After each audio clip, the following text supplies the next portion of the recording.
சங்கீதம் 105 அதிகாரம். கர்த்தரை துதித்து அவருடைய நாமத்தை பிரஸ்தாபமாக்குங்கள்.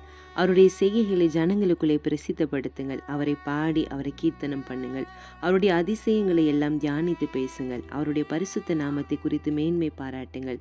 கர்த்தரை தேடுகிறவர்கள் இருதயம் மகிழ்வதாக. கர்த்தரையும் அவர் வல்லமையும் நாடுங்கள்.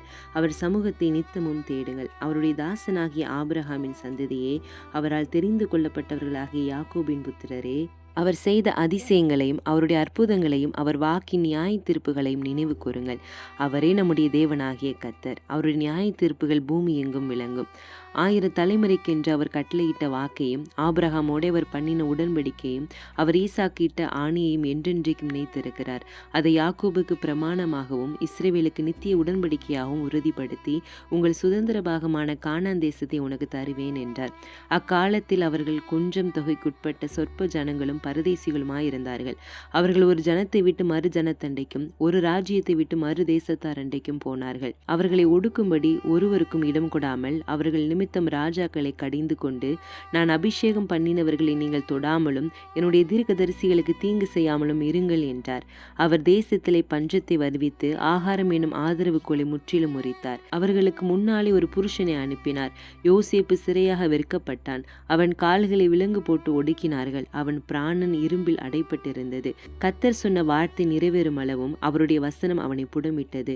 ராஜா ஆள் அனுப்பி அவனை கட்டவிழ்க்க சொன்னான். ஜனங்களின் அதிபதி அவனை விடுதலை பண்ணினான். தன் பிரபுக்களை அவன் மனதின்படி கட்டவும் தன் மூப்பர்களை ஞானிகளாக்கவும் அவனை தன் வீட்டுக்கு ஆண்டவனும் தன் ஆஸ்திக்கெல்லாம் அதிபதியும் ஆக்கினான். அப்பொழுது இஸ்ரவேல் எகிப்திற்கு வந்தான். யாக்கோபு காமின் தேசத்திலே பரதேசியாயிருந்தான். அவர் தம்முடைய ஜனங்களை மிகவும் பழுக பண்ணி அவருடைய சத்துருக்களை பார்க்கிலும் அவர்களை பலவான்களாக்கினார். தம்முடைய ஜனங்களை பகைக்கவும் தம்முடைய ஊழியக்காரரை வஞ்சனையாய் நடத்தவும் அவர்களுடைய இருதயத்தை மாற்றினார்.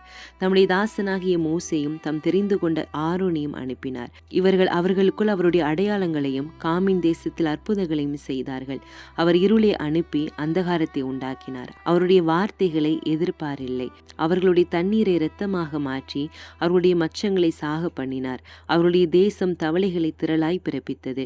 அவருடைய ராஜாக்களின் அறைவீடுகளில் அவைகள் வந்தது. அவர் கட்டளையிட அவர்களுடைய எல்லைகள் எங்கும் வண்டுகளும் பேன்களும் வந்தது. அவருடைய மலைகளை கல்மலையாக்கி அவர்களுடைய தேசத்தில் ஜுவாலிக்கிற அக்கினியை வர பண்ணினார். அவர்களுடைய திராட்சை செடிகளையும் அத்தி மரங்களையும் அழித்து அவருடைய எல்லைகள் உள்ள மரங்களை முறித்தார். அவர் கட்டளையிட எண்ணி முடியாத வெட்டிக்கிளிகளும் பச்சை புழுக்களும் வந்து அவர்களுடைய தேசத்தில் உள்ள சகல பூண்டுகளையும் அரித்து அவர்களுடைய நிலத்தின் கனியை தின்று போட்டது. அவர்களுடைய தேசத்திலே தலைச்சன்கள் அனைத்தையும் அவர்களுடைய பலன் முதிர்பலனான யாவரையும் சங்கரித்தார். அப்பொழுது அவர்களை வெள்ளியோடும் பொன்னோடும் புறப்பட பண்ணினார். அவர்கள் கோத்திரங்களில் பலவீனப்பட்டவன் ஒருவனும் இருந்ததில்லை. எகிப்தியர் அவர்களுக்கு பயந்ததினால் அவர்கள் புறப்பட்ட போது மகிழ்ந்தார்கள். அவர் மேகத்தை மறைவாக விரித்து இரவை வெளிச்சமாக்குகிறதற்காக அக்கினியும் தந்தார். கேட்டார்கள். அவர் காடைகளை வரப்பண்ணினார். வான அப்பத்தினாலும் அவர்களை திருப்தியாக்கினார்.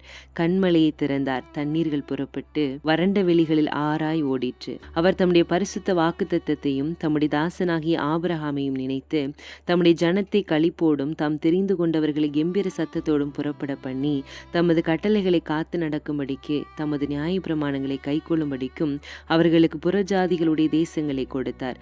அந்நிய ஜனங்களுடைய பிரயாசத்தின் பலனை சுதந்திரித்து கொண்டார்கள். அல்லேலூயா.